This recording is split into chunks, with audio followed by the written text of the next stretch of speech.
तो सबसे पहले हम फंक्शनल ऑर्गेनाइजेशन के बारे में स्टडी कर लेते हैं। फंक्शनल ऑर्गेनाइजेशन क्या है? जिसके अंदर पूरे के पूरे ऑर्गेनाइजेशन को हम कुछ डिपार्टमेंट्स के अंदर डिवाइड कर देते हैं। सिमिलर नेचर के काम को एक ही डिपार्टमेंट के अंडर में डाल देते हैं। कैसे? ये देखिए, शेयर होल्डर के नीचे कौन काम कर रहा है? Board of director. Board of director ने किसको अपॉइंट किया? जनरल मैनेजर को। जनरल मैनेजर के नीचे ये 4 डिपार्टमेंट हैं। इस डिपार्टमेंट के अंडर में सब डिपार्टमेंट भी हैं। मार्केटिंग के अंडर में जैसे सेल्स का काम भी होता होगा, एडवर्टाइजमेंट का भी डिपार्टमेंट है, मार्केट रिसर्च करने का भी एक डिपार्टमेंट है। तो सिंपल सी बात, सिमिलर नेचर के जो काम है एक ही डिपार्टमेंट को दे दिए जाते हैं। मान लीजिए प्रोडक्शन का काम है, प्रोडक्शन जिसने भी करनी है, प्रोडक्शन वाले को कहेंगे भाई देख, तूने कहीं से भी परचेज करना है, कच्चा माल तू परचेज करके आएगा। मैन्युफैक्चरिंग आधा करके बनाना है, पूरा करके बनाना है, तो ये भी पावर हमने इसी को दे रखी है। हो सकता है कि प्रोडक्शन डिपार्टमेंट के नीचे सारे प्रोडक्शन से रिलेटेड काम मैंने प्रोडक्शन को ही दे रखे हो। तो मतलब सिमिलर नेचर के जो काम होते हैं हम एक ही डिपार्टमेंट के अंडर में दे देते हैं। फॉर एग्जांपल मार्केटिंग के नीचे ही सारे वैसे वैसे ही काम है, सेल्स का काम, एडवर्टाइजमेंट का काम, मार्केट रिसर्च का काम, ये सिमिलर नेचर के काम है, इसलिए इसी हेड के अंडर में आ जाते हैं। तो फंक्शनल ऑर्गेनाइजेशन के अंदर क्या होगा? सिमिलर नेचर के जो काम है एक ही डिपार्टमेंट के अंदर एक ही हेड के अंडर में आ जाते हैं। तो अब इस प्रकार के ऑर्गेनाइजेशन का, फंक्शनल ऑर्गेनाइजेशन का एडवांटेज क्या है?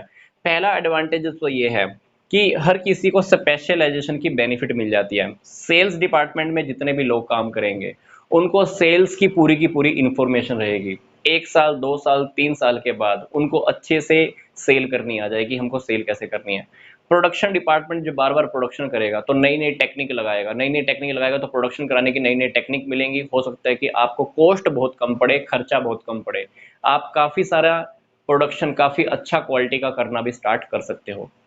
स्पेशलाइजेशन मिल जाती है। दूसरी बात कोऑर्डिनेशन। इस प्रकार के फंक्शनल ऑर्गेनाइजेशन के साथ दूसरा बेनिफिट क्या होगा? सारे डिपार्टमेंट आपस में कोऑर्डिनेशन करके रखते हैं, कोऑर्डिनेशन होगा।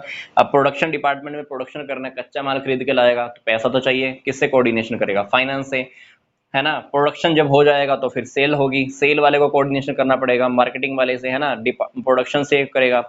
एडवर्टाइजमेंट किस बात की होगी? प्रोडक्ट की। प्रोडक्ट बनेगा तो किससे पता चलेगा? प्रोडक्शन से क्या बना रहे हो, तो एडवर्टाइजमेंट भी तो तभी हो पाएगी। मार्केट की रिसर्च से पता चलेगा कि कौन सा प्रोडक्ट बिकने के लिए रेडी है, मार्केट रिसर्च होगी तभी तो सेल्स डिपार्टमेंट प्रोडक्ट को सेल कर पाएगा। तो इन सभी डिपार्टमेंट का आपस में कोऑर्डिनेशन भी रहता है।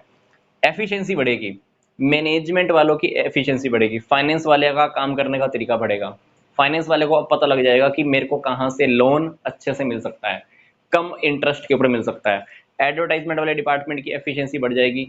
कैसे? उसको ही पता लग जाएगी कौन से एरिया के अंदर एडवर्टाइजमेंट करने से हमारे प्रोडक्ट की सेल बढ़ सकती है, कौन से चैनल से, कौन से मीडियम से हम एडवर्टाइजमेंट करें कि हमारी एफिशिएंसी बढ़कर जिससे हमारा फायदा हो, हमारी सेल इंक्रीज हो जाए। तो एफिशिएंसी बढ़ जाती है, डुप्लीकेशन नहीं होती है। डुप्लीकेशन मतलब है कि हर डिपार्टमेंट को अपना अपना काम दिया हुआ है। ऐसा तो नहीं है ना कि फाइनेंस का काम ये करेगा, नहीं, मार्केटिंग का काम ये करेगा, नहीं। तो काम डुप्लीकेशन नहीं हो सकता, एक काम दोबारा भी नहीं होगा। तो काम एक ही बार ही होएगा, इसलिए टाइम बच जाता है, पैसा बच जाता है, रॉ मटेरियल वेस्ट नहीं होता, लेबर की टाइमिंग वेस्ट नहीं होती, है ना। फिर अगली बात आती है ट्रेनिंग अवेलेबल। इस प्रकार के डिपार्टमेंट्स के अंदर जब भी हम लोगों को नौकरी पे रखते हैं तो उनके लिए ट्रेनिंग भी अवेलेबल रहती है। हम पहले इन लोगों को ट्रेनिंग देते हैं, फिर ही इसके बाद इनको काम दिया जाता है। अगली बात है equal weightage to the all functions. ये फंक्शन है, देखो, हर काम को हम बराबर बराबर इंपॉर्टेंस देते हैं। ऐसा नहीं है कि फाइनेंस वाले को हमने ज्यादा छूट दे दी, नहीं, हर किसी को बराबर इंपॉर्टेंस। अगली बात है सुपरविजन।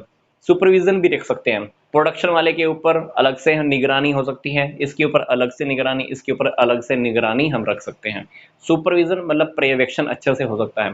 एट्थ बात, इफेक्टिव कंट्रोल। इफेक्टिव कंट्रोल का मतलब है कि अगर प्रोडक्शन अच्छे से नहीं होगा तो हम इस डिपार्टमेंट को रिस्पॉन्सिबल ठहरा सकते हैं कि प्रोडक्शन क्यों नहीं हुआ। मार्केट रिसर्च गलत निकल आई तो हम मार्केट रिसर्च वाले डिपार्टमेंट को पकड़ लेंगे कि तुमने ही ये इन्फॉर्मेशन दी थी, तो अभी प्रोडक्ट क्यों नहीं सेल हो पा रहा है। फिर बात आती है कि यूटिलाइजेशन ऑफ रिसोर्सेज। रिसोर्सेज का अच्छे से यूज हो पाता है, क्योंकि यहाँ पर प्रोडक्शन डिपार्टमेंट में सिर्फ वही लोग होंगे जिनको प्रोडक्शन का काम आता होगा। मार्केटिंग डिपार्टमेंट में मार्केट वाले लोग रहेंगे। अगर मार्केटिंग वाले डिपार्टमेंट के लोग अगर इसमें चले जाए तो आपको क्या लगता है प्रोडक्शन अच्छे से हो पाएगा? नहीं हो पाएगा। रिसोर्सेज का प्रॉपर यूज हो सकता है, पैसे का यूज हो पाएगा, डिपार्टमेंट के अंदर लोग अच्छे से काम करते रहते हैं। फिर बात आती है सिंपल एंड फ्लेक्सिबल। ये वाला जो फंक्शनल ऑर्गेनाइजेशन है इसको क्रिएट करना बहुत सिंपल है। फ्लेक्सिबल क्यों है? मान लीजिए सेल्स डिपार्टमेंट, एडवर्टाइजमेंट डिपार्टमेंट और मार्केटिंग रिसर्च डिपार्टमेंट आज की डेट में इसके अंडर में है। मान लो कल हमारा बिजनेस बहुत बड़ा हो जाता है, अगर सेल्स का अलग से डिपार्टमेंट बनाना पड़े तो सेल्स का पांचवा डिपार्टमेंट बन जाएगा, किसके अंडर में आ जाएगा? जनरल मैनेजर के अंडर में। मार्केटिंग रिसर्च का भी हो सकता है कि हमारा छठा डिपार्टमेंट बन जाए, किसके अंडर में आ जाएगा? जनरल मैनेजर के अंडर में।